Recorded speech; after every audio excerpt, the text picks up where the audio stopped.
मोहम्मद रफ़ी को इस दुनिया से रुखसत हुए करीब 43 वर्ष हो चुके हैं, मगर रफ़ी साहब के लाखों फैंस आज भी इस दुनिया में मौजूद हैं, जो उनके गानों को सुनते हैं और उनके गानों को सुनकर उनके दिल को बड़ा सुकून मिलता है। उन्हीं मोहम्मद रफ़ी का एक गीत सुनकर देश की तत्कालीन प्रधानमंत्री श्रीमती इंदिरा गांधी जी ने सबके सामने अपने चेहरे पर हाथ रख कर कहा था, चुप हो जाइए रफ़ी साहब, अब मैं बर्दाश्त नहीं कर सकती। कौन सा गाना गाया था मोहम्मद रफ़ी ने इंदिरा गांधी जी के सामने, और क्यों कही थी इंदिरा गांधी जी ने ऐसी बात? आइए आपको इस वीडियो के माध्यम से बताते हैं। हिंदी सिनेमा को गोमती के किनारे जैसी ऑल टाइम क्लासिक फिल्म देने वाले मशहूर बॉलीवुड डायरेक्टर सावन कुमार टॉक भारत के पहले प्रधानमंत्री पंडित जवाहरलाल नेहरू के बहुत बड़े फैन थे। वो उन्हें काफी पसंद किया करते थे। जब साल 1964 में पंडित नेहरू का निधन हुआ, तब सावन कुमार टॉक के दिल को बड़ी चोट लगी।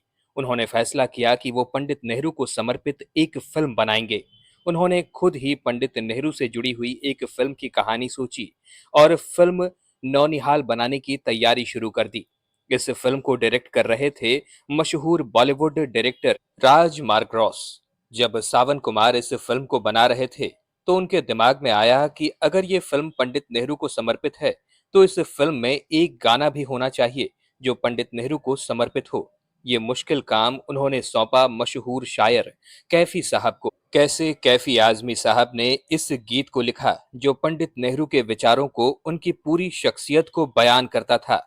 गीतों के बोल थे, मेरी आवाज सुनो, प्यार का राज सुनो। जब सावन कुमार ने कैफी आजमी से ये गीत सुना, तभी उन्होंने फैसला कर लिया था कि इस गीत को वो मोहम्मद रफी से ही गवाएंगे। हुआ भी वैसा ही। मोहम्मद रफी ने ये गीत गाया। फिल्म नौनिहाल बनकर तैयार हुई। साल 1967 में ये फिल्म रिलीज हुई थी। फिल्म एक ऐसे अनाथ बच्चे की कहानी थी, जिसे ये मालूम हो जाता है कि पंडित नेहरू उसके रिश्तेदार, और वो पंडित नेहरू से मुलाकात के लिए दिल्ली के लिए निकल पड़ता है, और उसका ये सफर किस तरह आगे पीछे और ऊपर नीचे डोलता हुआ आगे बढ़ता है, और फिर ये सफर खत्म होता है पंडित नेहरू के जनाजे पर आकर। ये फिल्म जब रिलीज हुई तो सुपरहिट साबित हुई।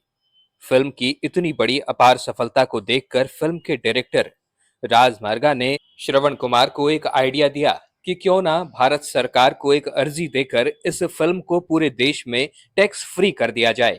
ये आइडिया तो काफी ज्यादा अच्छा था, श्रवण कुमार को पसंद भी आया, लेकिन उन्हें ये बात बिल्कुल पसंद नहीं थी कि भारत सरकार को इसके लिए अर्जी देनी पड़े, क्योंकि उन्हें इस बात पर संदेह था कि क्या पता अर्जी देने के बाद भी भारत सरकार अगर इस फिल्म को टैक्स फ्री ना करें तो क्या करेंगे। ऐसे में उन्होंने फैसला किया कि खुद इंदिरा गांधी जी से मिलकर इस विषय पर बात की जाए, जो कि उस वक्त की तत्कालीन प्रधानमंत्री थीं। बात तो बहुत छोटी सी लग रही थी, लेकिन सबसे बड़ी बात थी कि अब इंदिरा गांधी से मुलाकात होगी कैसे, क्योंकि उस वक्त तक सावन कुमार इतना बड़ा नाम नहीं था।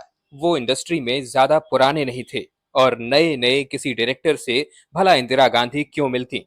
तो ऐसे में उन्होंने अपनी ही फिल्म में एक कैरेक्टर रोल कर रहे आर्टिस्ट से मदद ली, जिनका नाम था हरेंद्र नाथ चट्टोपाध्याय। हरेंद्र नाथ चट्टोपाध्याय पेशे से एक शायर थे, और उनका पहले से ही इंदिरा गांधी से बहुत अच्छा परिचय था, क्योंकि हरेंद्र नाथ चट्टोपाध्याय मशहूर कांग्रेस नेता सरोजिनी नायडू के छोटे भाई थे, और ऐसे में उनका परिचय पहले से ही इंदिरा गांधी से था। और दूसरी बात ये थी कि पंडित जवाहरलाल नेहरू और इंदिरा गांधी दोनों ही हरिंद्र नाथ चट्टोपाध्याय की कविताओं के बहुत बड़े प्रशंसक थे। तो इस तरह फिल्म नौनिहाल के अभिनेता हरिंद्र कुमार नाथ के माध्यम से इन तीन लोगों ने इंदिरा गांधी से मुलाकात की, जिनमें से एक थे सावन कुमार, जो कि इस फिल्म के प्रोड्यूसर थे, डायरेक्टर राज, और साथ ही साथ इस फिल्म के म्यूजिक कंपोजर मदन मोहन।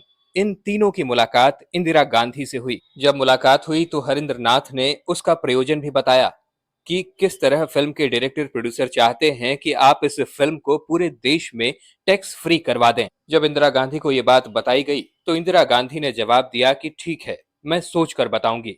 जब ये बात सावन कुमार ने सुनी, तो उनको लगा कि इंदिरा गांधी बात टालने के लिए ऐसा कुछ कह रही हैं। तब उन्होंने जवाब दिया कि इंदिरा जी, आप एक बार फिल्म देख तो लीजिए। सावन कुमार को लगा कि इंदिरा गांधी इस फिल्म को कोई आम सी फिल्म समझ रही हैं, और अगर वो इस फिल्म को देख लेंगी और उन्हें ये पता चलेगा कि इस फिल्म को बनाने का मकसद उनके पिताजी हैं, यानी कि उनके पिताजी की वजह से ये फिल्म बनी है, तो फिर वो हो सकता है इस फिल्म को टैक्स फ्री करवा दें। मगर इंदिरा गांधी का जवाब सुनकर हर कोई हैरान रह गया था। उन्होंने कहा था कि 3 घंटे की इतनी लंबी फिल्म देखने का मेरे पास समय नहीं है। इसके बाद फिल्म के म्यूजिक डायरेक्टर मदन मोहन ने तपाक से कहा कि ठीक है इंदिरा जी, अगर आपके पास आपके पिताजी पर बनी हुई फिल्म देखने का 3 घंटे का समय नहीं है तो कोई बात नहीं, लेकिन कम से कम एक 5 मिनट का गाना तो जरूर सुनिए। इंदिरा इसके लिए राजी हो गईं। गाना बजाया गया।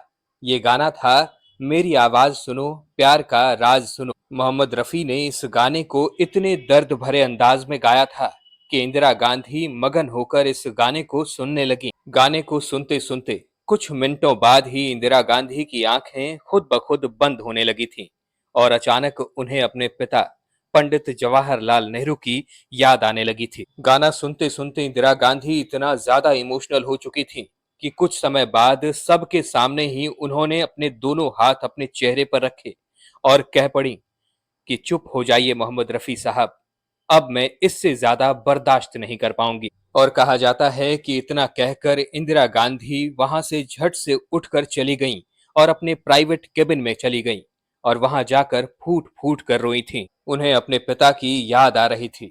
बाहर हरिंद्रनाथ, मदन मोहन और सावन कुमार अबाक बैठे हुए थे और सोच रहे थे कि आखिर इंदिरा गांधी क्या फैसला लेंगी। क्या इस फिल्म को टैक्स फ्री किया जाएगा या फिर नहीं।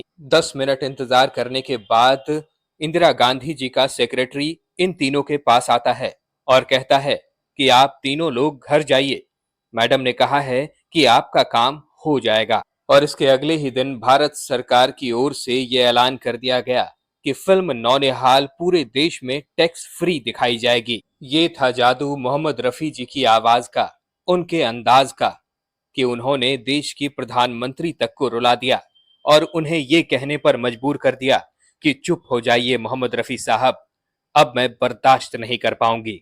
इंदिरा गांधी को अक्सर आयरन लेडी कहा जाता है और कहा जाता है कि वो जितनी ज्यादा कठोर थी उतना ज्यादा कठोर प्रधानमंत्री इस देश का अब तक नहीं हुआ। लेकिन इतनी कठोर औरत को भी पिघला देना और उसे रुला देना, ये था मोहम्मद रफी का जादू। दोस्तों, आपको मोहम्मद रफी का कौन सा गाना सबसे ज्यादा पसंद है, हमें कमेंट्स में जरूर बताइएगा। साथ ही साथ अगर ये जानकारी आपको पसंद आई हो तो इस वीडियो को लाइक करिएगा और अगर आप हमारे चैनल वारिधि मंथन पर नए हैं तो इसे सब्सक्राइब करके बेल आइकन दबाना बिल्कुल मत भूलिएगा। वीडियो में अब तक बने रहने के लिए आपका बहुत बहुत शुक्रिया।